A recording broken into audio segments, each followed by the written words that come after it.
Alright, got our template lined up on the body. It's all ready to route. Any thoughts, Sir Diaz? Uh, close my eyes when I cut it. Yeah, right. No thoughts. Try to keep them open. No thoughts. Going willy nilly at this one. Yeah, it's a big moment in guitar making right here. About to make history.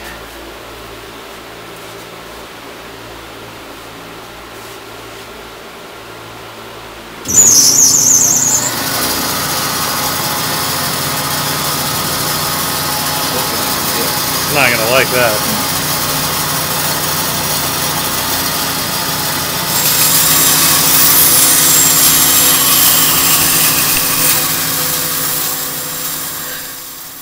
Alright, so while we're watching Bob here cut away at the body using the bandsaw, I thought I'd give a brief explanation of what we're doing and why we're doing it.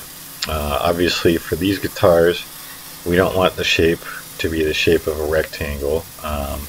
We're not building a cigar box guitar, although that looks like a lot of fun and you know, maybe something to do in the future. It's just not what we're shooting for. So what we're shooting for is a really comfortable guitar to play, and I find the shape of this shape to be very comfortable. So, and also somewhat aesthetically pleasing to look at. So on top of the body you can see that we've mounted a template, and it's a template I made out of MDF, which stands for medium density fiberboard, which is used in many applications, and one that I can think of off the top of my head is hi-fi speaker cabinets. And so for this case we're using it to make a guitar template, and I use it because it's really easy to work with, and it's relatively inexpensive.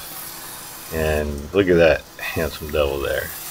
So anyways, so you know, the MDF serves its purpose great. The template I made is roughly the shape of a Fender Stratocaster, as you can see, but it has some modifications to the pickup and control cavities to suit our needs, and allow us to use different pickup configurations and such. I'll note that we're not trying to reinvent the wheel here. However, these are custom guitars with slight modifications to their original counterparts. In other words, if I wanted a Strat, I'd go buy a Strat, because it's a lot of work making these guitars, and even though it's a lot of fun to do. Anyway, I designed the template and we mounted it to the top of the body using some double-sided tape, and the trick here is to line up the center line as well as another point on the guitar to determine where the body sits lengthwise in relation to the fretboard. And here's where we had some technical difficulties with the bandsaw, and we're back at it here. So anyway, I picked a point that lines up with the 17th fret and marked that on both the template and on the actual neck. Now when I designed these guitars, I drew up a full-scale plan, and during that stage is when I made all the decisions like shape, scale length, body thickness, control and pickup cavities, bridge placement, pickguard shape, and so forth. So I put a good amount of time into making the plan down to every last detail. And I would highly recommend, if you're building a custom guitar, to do that ahead of time, as it could save a lot of heartache afterwards. So full-scale plans, I recommend it.